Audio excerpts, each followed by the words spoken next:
biostatistician with SPIN, and I am going to be presenting about itch and scleroderma with my colleague Tracy Meschok. Hi, I'm Tracy. I was diagnosed with scleroderma 20 years ago in 2006. I've been a SPIN patient partner for 6 or 7 years, and I'm also a facilitator for the new SELF program that's rolling out as we speak. And these are just some of our disclosures. So SPIN's itch research is funded by Skin Canada, the Canadian Institute for Health Research, and other public funding organizations. I won't read them all, don't worry. And some of our co-investigators additionally have industry funding, which is not related to this project. Itch is typically not a part of scleroderma care. There's multiple explanations for what it might be, but the only consistent messaging we hear from healthcare providers is that it is not a part of scleroderma.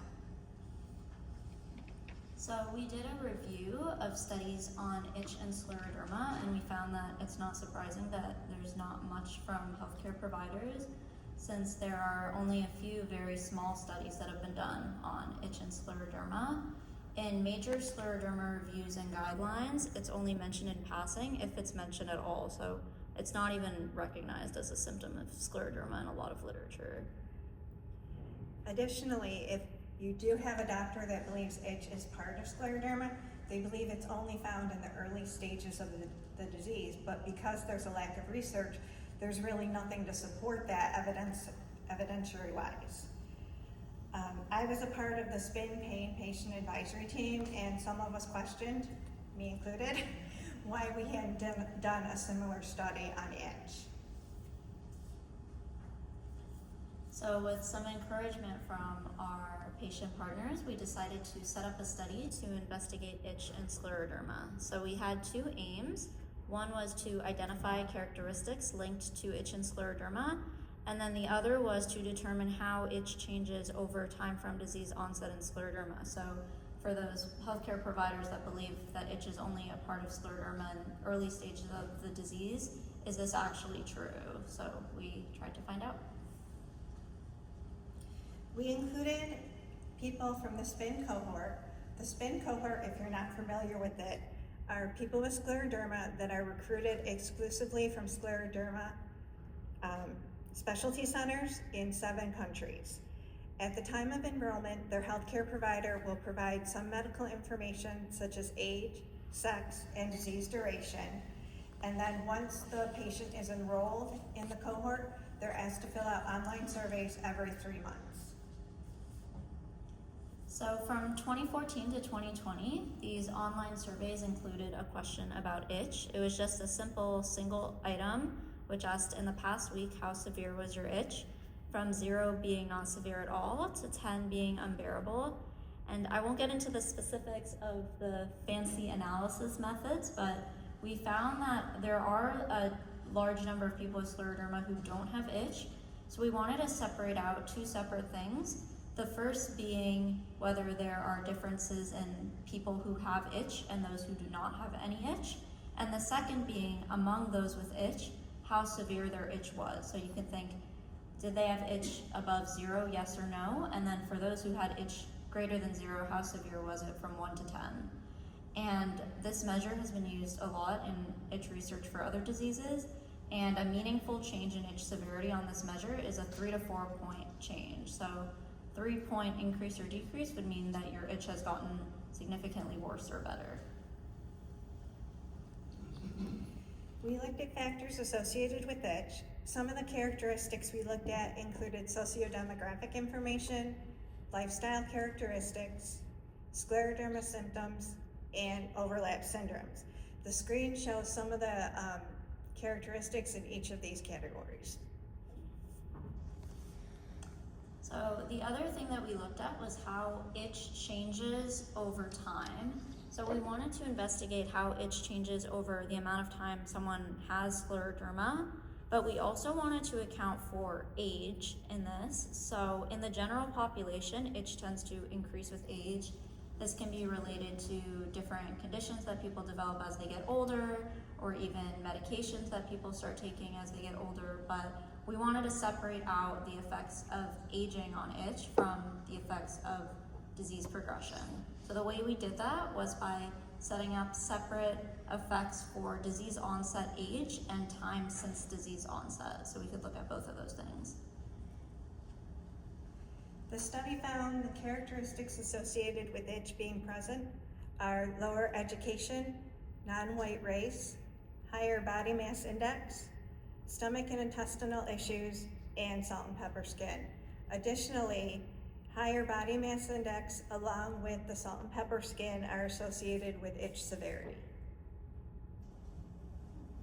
Our study included 2,241 participants and 19,733 itch assessments.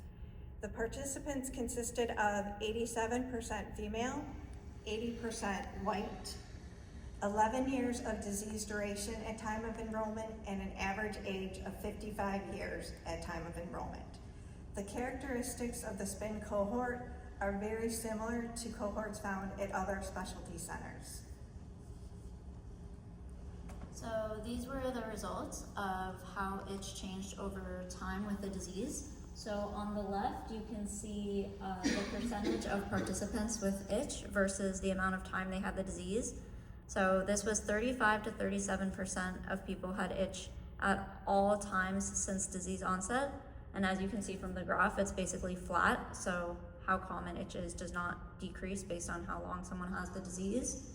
And on the right, you can see itch severity among those with itch. So it was about 4 out of 10 on average, which is considered to be a moderate level of itch. And again, there's a small decrease. It's about 0.3 out of 10 points. But as I said before, a meaningful change on this measure is 3 to 4 points. So over the full course of the disease, the change that we saw in itch severity was less than 1/10 what is considered to be a meaningful difference. So the takeaway from this is that it's not really what people think, that itch is only present in early disease. In fact, for those who have itch, the severity and how likely they are to have it persists through the entire course of the disease. The StrengthsFirst study shows that it validates the scleroderma patient experience. And it is the first large-scale study on itch and scleroderma and the first study to look at itch over time. There were also some limitations to the study. So the first one is that SPIN cohort participants are all recruited from specialty centers. And while this is of course a limitation because itch patterns might be different for people with scleroderma who aren't from a specialty center, as of now, pretty much all scleroderma research on this large of a scale is done at specialty centers, so that's just something to be aware of.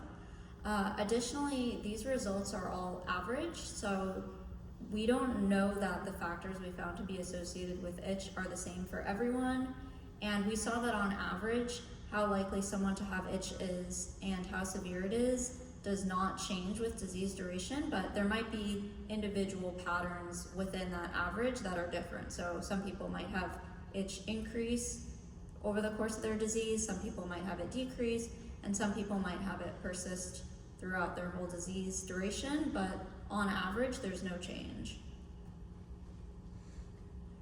For myself and the other itch patient advisory team members, we were not surprised by the results of this study regarding the prevalence of itch and that it does not change with the course of the disease. The next steps would be to identify methods for better treating and managing itch and scleroderma patients. We want to thank all of our collaborators and of course our patient advisory team members for supporting the study and all of you for listening. We'll now take some questions you can address to me or Tracy or both of us. Thank you, everyone.